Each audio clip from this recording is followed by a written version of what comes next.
Welcome everyone. This session, like you see, is for post-order APIs and fulfillment APIs. I'm Chaitanya. I'm the product manager for post-order APIs.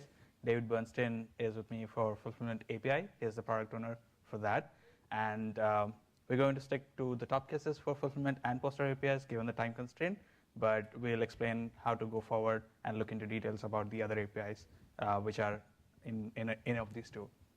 But before I get started on it, let me try to explain why we see these two set of APIs are important for sellers. Let me start with an analogy that can explain why these two are important. Imagine yourself going to a big restaurant which has a lot of customers, and it's your favorite one as well. And typically what you do is order to a waiter, order goes to the kitchen, chef makes the order, gets it back to the table, right? This is the general fulfillment at a restaurant in the context of restaurant. And imagine if there is some delay because there are a lot of customers, you still want the restaurant to do something right for you because you want to be happy, right? Let's get back to eBay, and sellers exactly do the same. But the additional challenge that they would have, especially with big sellers, is the volume of orders that they deal with, and multiplied it with the fraction of post orders that they would have, which is in itself huge. Fulfillment APIs and post-order APIs try to give the sellers the exact flexibility in an efficient way and at scale. They can fulfill the orders and process the post-order APIs. So that's why we feel that this breakout session is important for you. One request is to keep the question and answers to the end. I'm hoping that majority of the slides that we have will cover most of your questions, but we'll take it at the end if there are any remaining. With that, I'll hand over to David to explain the fulfillment APIs, and then I'll take over for post-order APIs after that. Okay, thank you very much, Chaitanya. Thanks, everybody, for coming to this session. Before I get started, just to get a sense of who's in the room, raise your hand if you're currently integrated with the trading APIs, the 15-year-old APIs. Okay, almost everybody. Has anybody taken a look at or started integrating with the new fulfillment API? Okay, a couple of you. Are any of you actually sellers? Okay, awesome. So good to see the mix of people. We've got some sellers, we've got some folks who've been looking at the new fulfillment API, and most of you are currently integrated with the trading APIs. If there's one thing I want you to take away from my talk about the fulfillment API, it's this. The fulfillment API empowers sellers to manage fulfillments efficiently. It is the future. As you've been hearing, we're putting a lot of effort into these new APIs. It's evolving. We're still at the pretty early stages of this, and we want your input. So really help us help you. As we evolve the API, we really want to hear what are the top use cases you need it to support to empower you and your sellers. So start out with another question here. Who should use the fulfillment API, the new fulfillment API? Well, the answer is, and I think you've been seeing this theme throughout the conference, if you're considering a new integration with eBay, you're just starting a new integration, this really is a no-brainer. We really recommend that you use the new fulfillment API right from the start. There are many benefits. It's modern, as you've been hearing. It's RESTful, JSON responses. More efficient operations. If you think about the trading API, the get orders, get order transactions, all those legacy APIs which have been around for more than a decade, they've become bloated. They've got a lot of operations in there that are no longer relevant, especially for the retail standard use case. So for sellers who are listing fixed price, good to cancel listings, and as you've heard, 87% of the listings on eBay are in that category, fixed price. The new API is laser focused on that. So we've gotten rid of the operations related to auctions, best offers. This is where we want to hear from you, though. Is this stuff that's important that you think should be in this fulfillment API? Right now, it's laser focused on the retail standard. So it's easier to build and maintain using this new API, and it really is the best way to get new seller-facing features as they're introduced to the eBay marketplace, because we're definitely going to be putting more emphasis as we go forward on the new fulfillment API. The API currently supports listings transactions on the US site, the UK site, oh, not UK, US, Australia, and Canada. I have a slide later on talking about where it's coming later. We'll be coming to UK and Germany. I'll talk about that shortly. Okay, so most of you have an existing integration with eBay and you're using the trading APIs. This is a little tougher. It's a decision you need to make. We really do want you to consider the benefits of the new RESTful Fulfillment API and plan to upgrade as soon as you can. I think you might find that as you start using the full suite of the new APIs, the inventory API, the account API, et cetera, that you might find that moving to the Fulfillment API is also in your best interest. As I mentioned, it really is the best way, especially moving forward, to get new seller-facing features as we introduce them to the marketplace. But I really want to understand what features are important to you. So be happy to hear during the Q&A, and I'll also be available afterwards. And even after the conference, I'll give you my contact information. Really want to understand what will meet your needs to help us prioritize the features we build into this API. Okay, just a quick comparison looking at the Get Orders Trading API versus the Fulfillment API. The request in the XML format, much nicer URL format in the new Fulfillment API, more streamlined. Get Orders in the Trading API, XML format response, nicely structured JSON response in the new Fulfillment API, lighter payload. Question back to all of you. When you think about it, what do you think are the most important actions a seller must take when it comes to fulfilling eBay orders? So imagine you're a seller, some of you are sellers. When you get paid orders that come in from eBay, what are the most important things that you have to do? Tracking number, upload tracking number, ship it? Accurate and quick. Accurate and quick. Yes? Anything else? We rescreen eBay orders for fraud because of the potential of not full coverage of sellers. So unlike other marketplaces, we will rescreen, and so we capture as much data as we can for fraud purposes too. Okay, so you rescreen your orders for fraud. So in other words, before you ship them out, you will make sure that they're valid transactions. Okay. Let me give you a real-life example from the perspective of a buyer, a shopper, me. This is a recent transaction I did. I have an 8-year-old daughter, and in her bedroom she has a little light that she likes to keep on at night, and she had a blue light, so it's kind of cool at night, and her light bulb went out. So pretty simple thing. I wanted to buy her some new light bulbs. So I went on eBay, and I thought I wanted to find different colors because she really got a kick out of that. So I went to the eBay mobile app, as most of our shoppers do today. They do their browsing and purchasing on mobile. And I found this listing, which looked perfect. There's all the different colors. I was doing this shopping on June 5th. So this said it's going to arrive to me by Monday, June 12th. So that was a good time frame. I'd get it in about a week. So looking through the listing, if you notice at the top, type.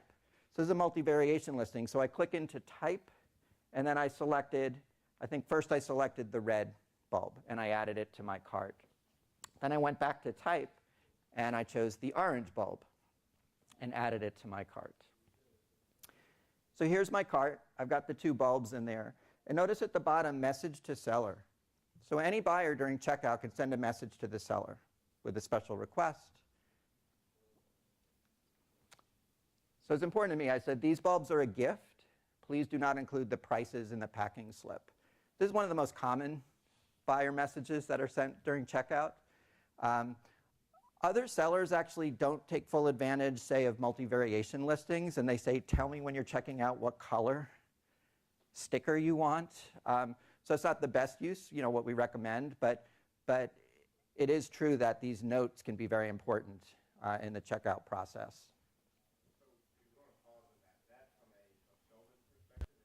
Clients with big fulfillment, that is utterly useless. So could we talk about that? Talk about that at the end? Sure. Yeah. So so he's saying this is utterly useless. We'll talk about that at the end.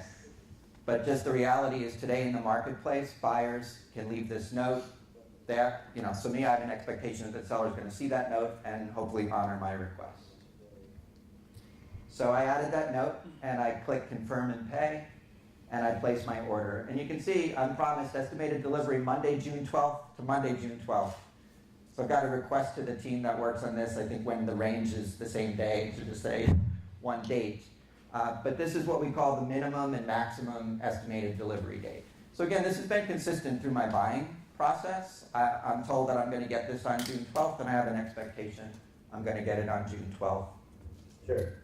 So by the way, I didn't do this in this particular case, but here I went back to my laptop and I just happened to go to my purchase history just to look at what I just bought. And within an hour, I can actually request a cancellation. If I change my mind, if I realize, shoot, those aren't the right bulbs, or I ordered the wrong thing or something, I could go in and request a cancellation. So keep this in mind, because this is important when it comes to fulfilling orders. You don't want to fulfill an order that the buyer doesn't really want. Okay, so back to that question, what are the most important things a seller must do when it comes to fulfilling orders? I'd say the first thing is ship the right items to the right person, the right place. It's also, as mentioned, upload tracking within specified handling time. So sellers are judged, the seller standards on eBay, meeting this requirement. So you promise a specific handling time, you should meet that handling time, especially if you want to be a top-rated seller. And just in general, meet eBay's on-time shipping requirement, which is similar to uploading your tracking on time, but a little different because this has more to do with getting it to the carrier on time and getting it delivered on time. So these aren't all the features or fields in the API, but just the ones that I think are super important to fulfill these promises. The right items, you get the title, the ID, the variations. In my case, it's the orange bulb and the red bulb. There's the custom label SKU. So this is an optional field sellers can use when they list an item. So if they have their own SKU system, they can do that. The quantity, so I wanted one of each, and my checkout note. To get it to the right person and place, this is pretty simple, the ship to name and ship to address. But just to be clear, the ship to name could be different than the buyer's name, right? The name of the person who bought might not be the same as the name of the person it's being shipped to. As far as uploading tracking within specified handling time, we just introduced a new feature into the API. It's the ship by date. So we're also surfacing this in our Seller Hub new Manage Orders experience. So this is the date by when the seller must get that package to the carrier. If the seller is offering same-day shipping, this takes into account their order cutoff time. It takes into account weekends and holidays. So this is the deadline by when the seller is judged when it comes to meeting eBay's standards. And this is very specific to each marketplace. So if it's in Germany, it takes into account weekends and holidays in Germany.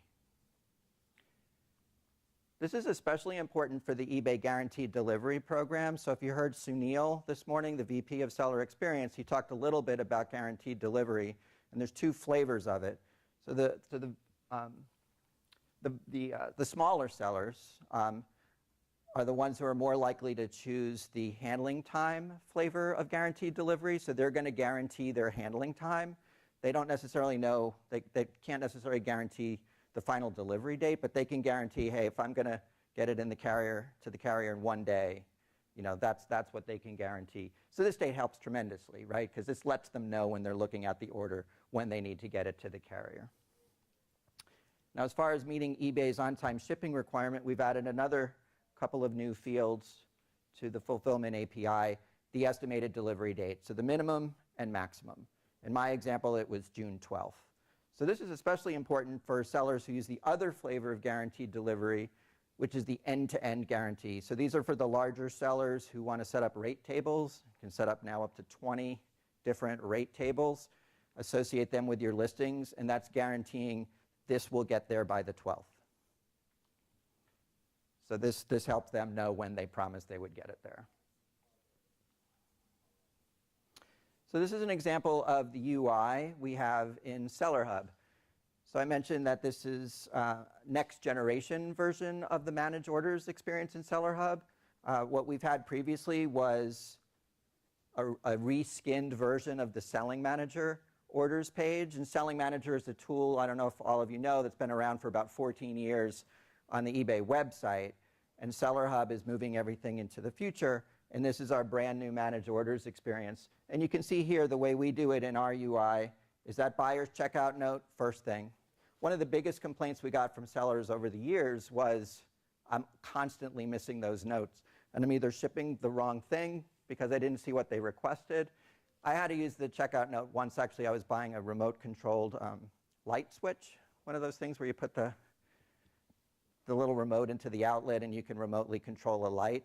And I already had one in my house, so the second one I bought had to be on a different channel. And that seller said, put it in the checkout note that you need channel B. That's how they manage that. So again, not the recommended approach, but that was important for that particular seller. We put the ship by date. So I ordered this on the 5th. The seller can see this needs to be shipped by June 6th at midnight. That is their deadline. And all of the other details. You see the orange bulb and the red bulb. This seller uses the custom label SKU. So this is their own system for identifying their unique inventory.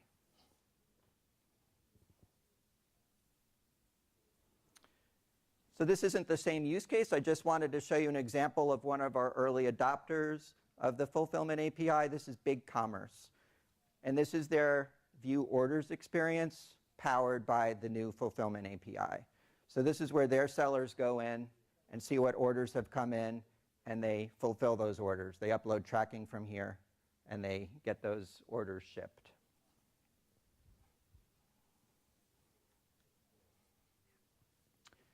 Okay, so top use cases for the Fulfillment API. First thing by far is getting orders that must be shipped. So it's retrieving the list of all the paid orders. So you can see in the request, filtering by creation date and status, I'm saying not started, in progress. So this is pulling in all the orders that have not yet been fulfilled. In other words, I have not yet uploaded tracking to eBay. So I'll just traverse the response. I'm not going to highlight everything, but some of the more salient parts. And this is a little repetitive of what I highlighted previously about the important fields, but this is to see them in the context of the actual code and API response. So I can see the total. I got 40 orders, since that creation date. I get the order ID, the creation date, the last modified date. This was when was this fulfillment last modified. I get the fulfillment status, not started, means I've not yet uploaded any tracking for this order. Paid, again, that's really important. You don't want to fulfill something that's not paid, so you want to validate that the order is paid.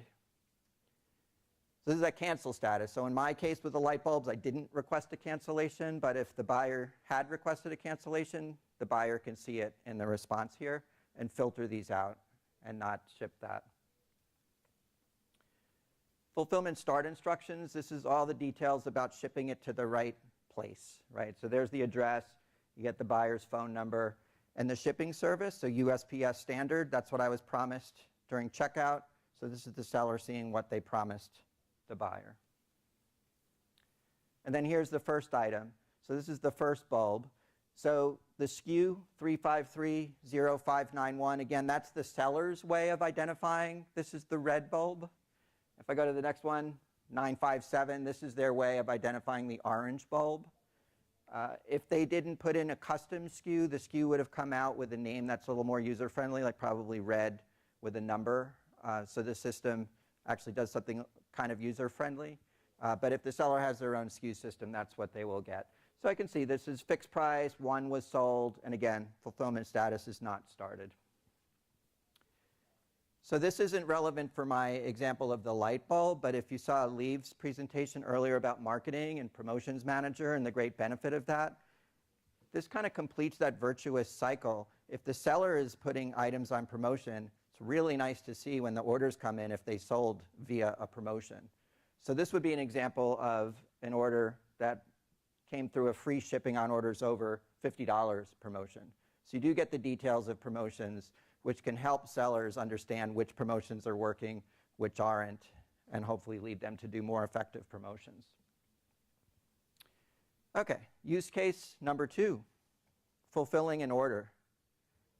So in this case, it's a multi-item order. It's the light bulb example. So I bought 2 bulbs.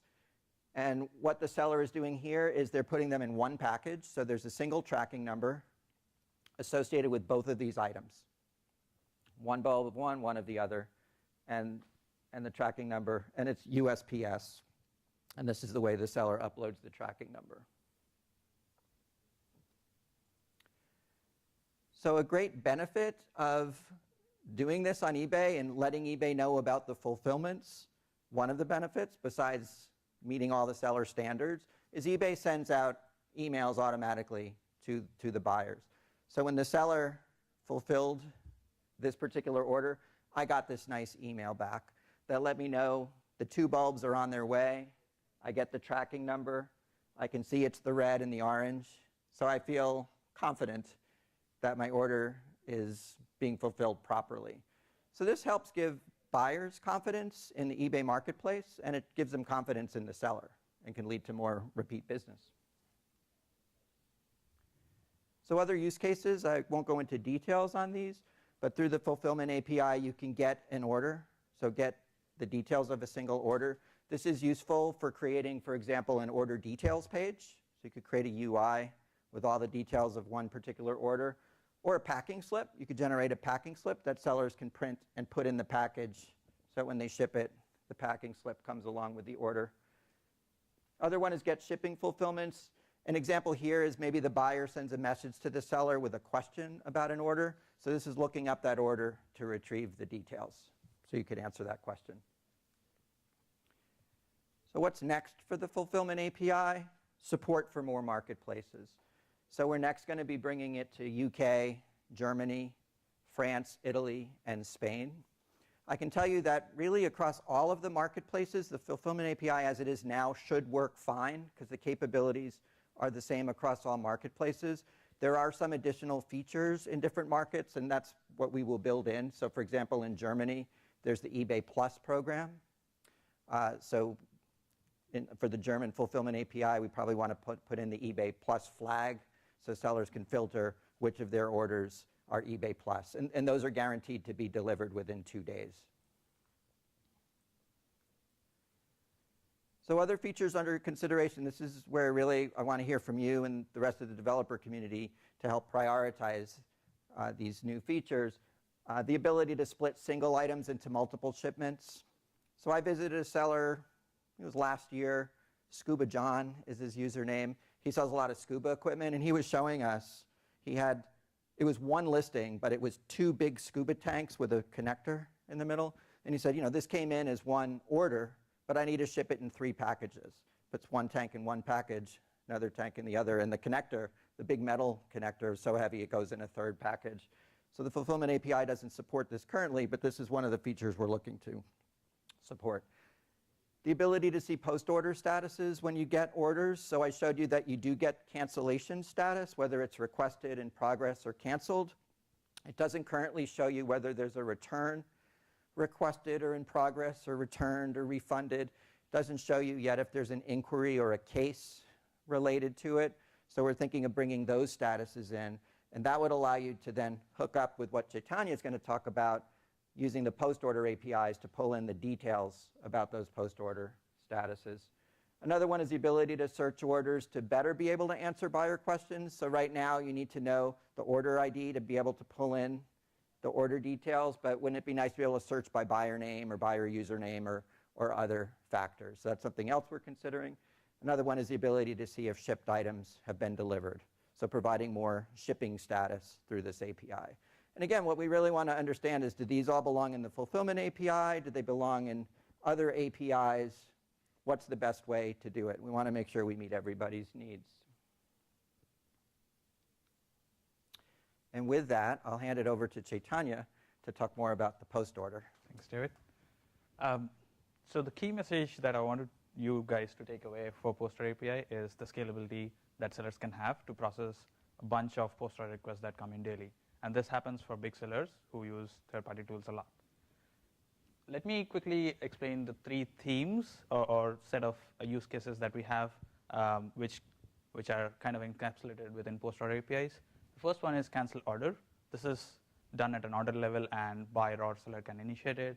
Tracking inquiry, this happens when buyer is not able to get the shipment package, either because it's not delivered or the tracking info says it's delivered, but for some reason, buyer is not able to find it on his porch or wherever his mailing box is. Again, this is done at item level, and only buyer can initiate it. Same goes with returns, handled at an item level, and buyer can initiate it for whatever reason. It can vary as much as he changes his mind, more like a remorse, to that's not what I expected kind of scenario. There is a fourth one, which I'm not covering in this breakout session because the use case is pretty small for sellers to initiate it, which is escalations, which encapsulate, which is a layer on top of all these three. The reason we are not covering, the only use case, top use case that we could see over there is for sellers to appeal for an escalated outcome, and that's the only use case where we see APIs to be used. Let me quickly compare between the post-order API's functionality and the features that we support in APIs and the flexibility that we have in user experience. The key message that I'm trying to convey here is the APIs support pretty much everything that is supported on platform. For example, seller receives emails or push notifications on mobile when they have a request being created by buyers. We have a same functionality through events, which might not be a great choice for big sellers who get a lot of return requests or cancel requests, for example, per day. They might resort to like a batch mode of viewing their requests per day. But if there are like medium range of sellers who are okay to handle events, you can as well have that. David mentioned Seller Hub, where you can see different requests and the statuses of it, and which probably need some action. You get some details about it on the platform. You can view the same thing through search APIs on post-order. Again, Seller Hub is the one thing that big sellers might use for on platform to actually take action on a particular post-order request. We have APIs for that, exactly that. Both user and API experiences are supported on US, UK, Germany, Australia, Canada, France, Italy, and Spain. There is no difference in the marketplaces that we support. Let me quickly go through the top use cases that we have in cancellations, and then I'll go into returns and tracking inquiries.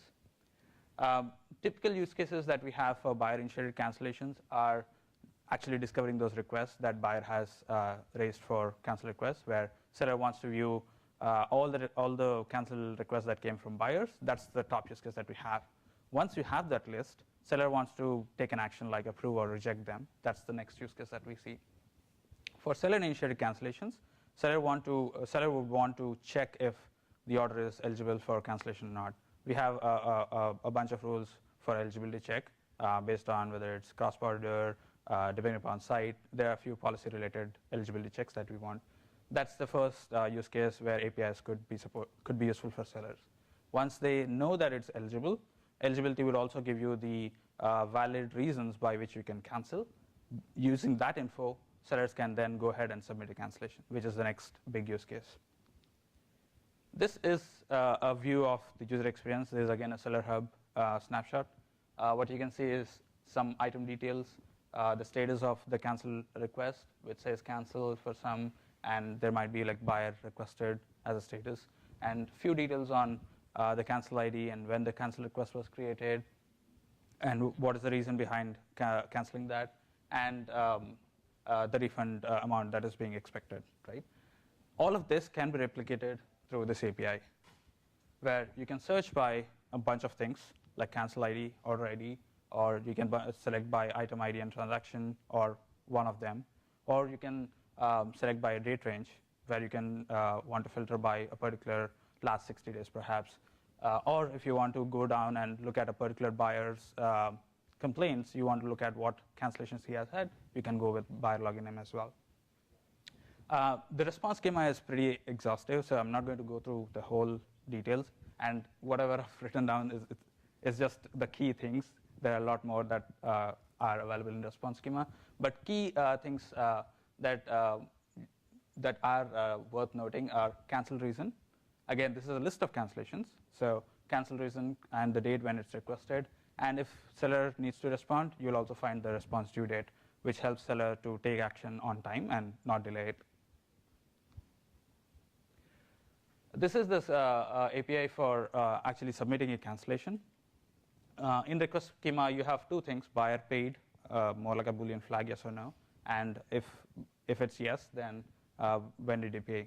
And this is only useful. This is only required when buyer is actually submitting a cancel request through API, and we are not sure whether it's paid or not. Predominantly, it's a non-PayPal kind of payment that is made, so we don't have visibility to it. So we ask the buyer to provide that when he's submitting a cancellation. For sellers, we don't need that. All that seller needs to do is the reason for which he or she wants to cancel, and the order ID for which he wants to cancel. And the response will provide you eligibility flag, which is more yes or no. And if it's eligible, then the cancel reasons is a list of reasons by which you can submit a cancel. You can pick one of them. And if it's not eligible, you will find the reason for failure, which will be part of the failure reason. Let me jump into returns. Just to recap the standard return process, I'm pretty sure everyone knows here. Buyer requests a return, and then seller accepts it. Buyer ships the item back, seller receives it, and then issues the refund. This is like a plain vanilla use case of returns, right? We do also provide sellers additional options where seller can provide return merchandise authorization, RMA, or they can offer partial refunds if they feel like the whole return process is not feasible in terms of the whole business. Or they can offer full refunds without asking buyer to ship it back. Or they can, in US, they can also have the additional flexibility to offer replacement or exchange. These are a gamut of things that sellers can have as their choice. Again, this is a seller hub view on how they can see on platform to manage returns. You can see pretty similar things as compared to cancels.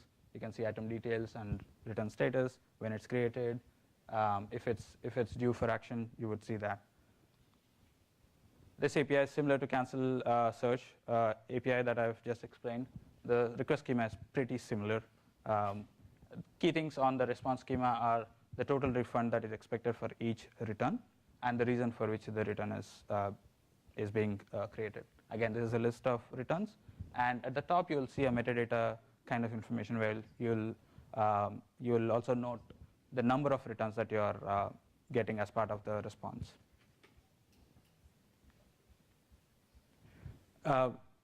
Like I mentioned, there are a gamut of options that seller has.